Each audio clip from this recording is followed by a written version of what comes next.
Hello there, this is chicken paprikash, a very popular dish from Hungary and one of my personal favorites. It's very simple to make, so it can easily fit into your weeknight routine, and most of all, it's delicious.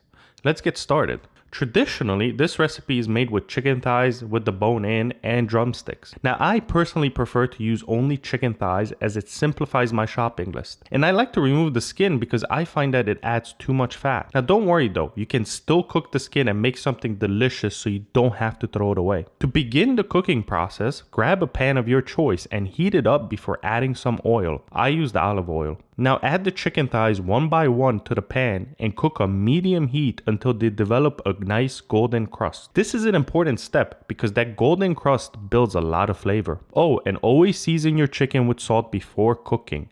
If you forget, don't stress, season it directly in the pan. Once both sides of the chicken have a nice crust, remove them from the pan onto a plate and set them aside while we prepare the sauce. The chicken shouldn't be fully cooked at this point. It will finish cooking in the sauce. Great, now it's time to build up the sauce that makes this dish special. Start by adding one finely diced onion to the same pan we cooked the chicken in. Cook on medium heat until the onion begins to soften and become translucent. Add a bit of salt to draw out moisture and prevent the onion from burning. Next, add a tablespoon of tomato paste and mix it with the onions. Follow this with a bit of flour to help thicken the sauce. Things are looking dry, so it's time to add the chicken stock little by little. It's important to keep stirring as you add the stock to avoid big clumps of flour and onion forming. Now don't worry too much about having a perfectly smooth sauce at this stage. Most clumps will break down as the sauce continues to cook. You don't have to add all the chicken stock, just enough to cover halfway up the chicken. Once you think you have enough sauce,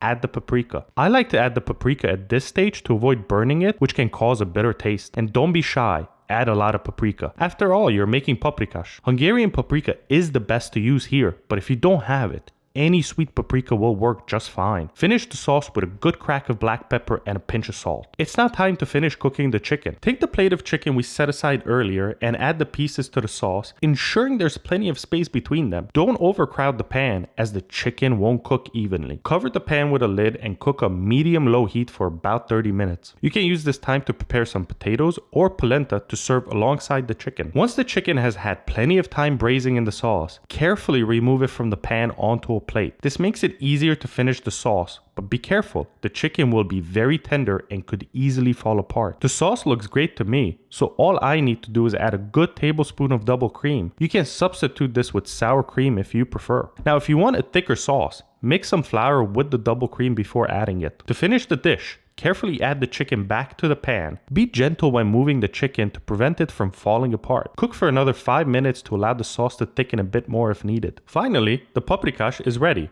which means it's time to plate up. You can serve this with almost anything, potatoes, rice, or pasta, but I like to pair with polenta. I find it is the perfect match for the sweet, savory flavors of the sauce. Oh, and if you save the chicken skin, you can bake it in the oven for an extra crispy topping. Lastly, add some color with parsley or gremolata if you'd like, but that's completely optional. There you have it, a delicious, satisfying dish you can easily make any day of the week. It is sure to impress you and your family.